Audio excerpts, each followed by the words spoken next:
Hey, grace and peace. Welcome to Find the Intersection. My name is Paul Dezay. Hey, and it's good to be with you today. Today we're going to be talking about Luke 13:31 to 35. Luke 13:31 to 35. How's your Lent going so far? Yesterday was the first Sunday of Lent, and last Wednesday, Ash Wednesday, was the beginning of the journey, the 40-day journey that takes us to the cross and to the empty tomb. And I hope that this particular season is meaningful for you. Yesterday, we just had such an amazing service at Southside. The spirit was so present in the way that we were together as a family. Tears were shed and the word was taught and people responded. They came around the table and celebrated the goodness and the grace of God. It was such a great day yesterday. So let's get into the text today, Luke 13:31 to 35. The context here is Jesus just got done finishing. He talked about the parable of the yeast and the narrow door. And the passage that we start with at 31, very interesting. The three things that jumped out to me. The first thing is this courage that Jesus demonstrates in the midst of some tension, some conflict. The Pharisees come to him and they say, "Get away because Herod wants to kill you." Which I find interesting because usually the Pharisees are against Jesus, and here they seem to be helping him out, but probably there's some sort of ulterior motive. But the response of Jesus to this understanding that King Herod wanted to kill him was, "Go tell that fox that I'll keep casting out demons and healing people today and tomorrow, and the third day I will accomplish my purpose." The third day reference would be to the resurrection. But the interesting thing that I found is that Jesus demonstrated tremendous courage because he understood his mission or his purpose. He understood where this was all headed. He was on the way to the cross, and we follow in his footsteps on the way to the cross. And because we understand our purpose, our purpose requires courage. Right.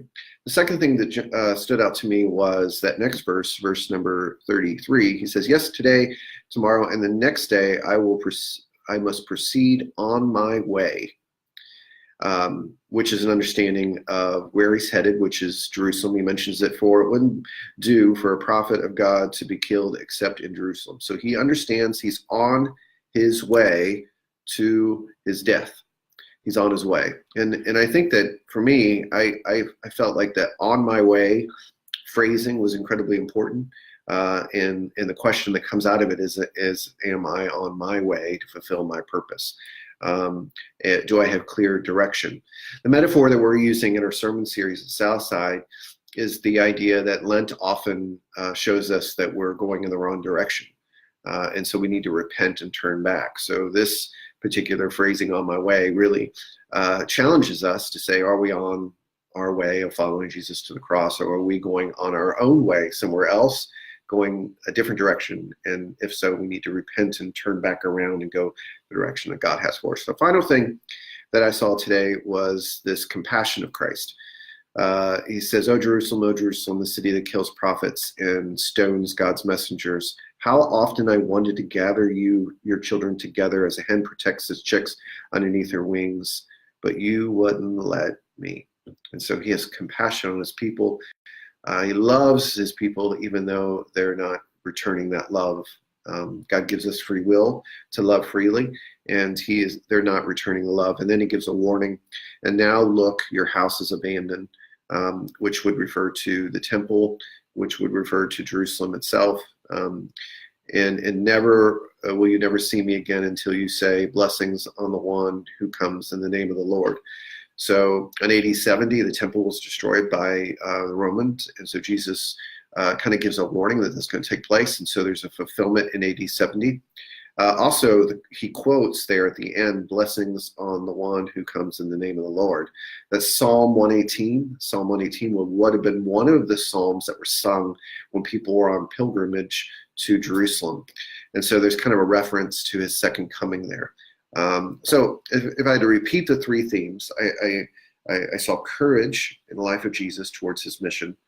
He understood which way he was going, even that the second thing, on his way, he understood where this was all headed.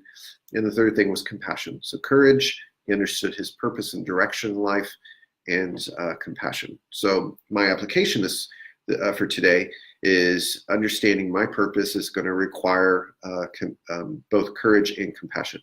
So my, on a personal kind of thing, my calling from God is to equip world changers.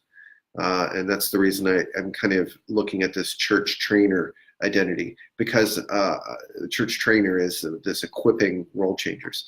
In order for me to fulfill my calling, it's going to require courage to do so. Because the word equip means it has two pictures. One is to set a broken bone, and the second is to repair a torn fishing net. So in order to equip world changers, it's going to require healing of broken bones and repairing of torn fishing nets. So it's going to require healing and restoration, and that is change.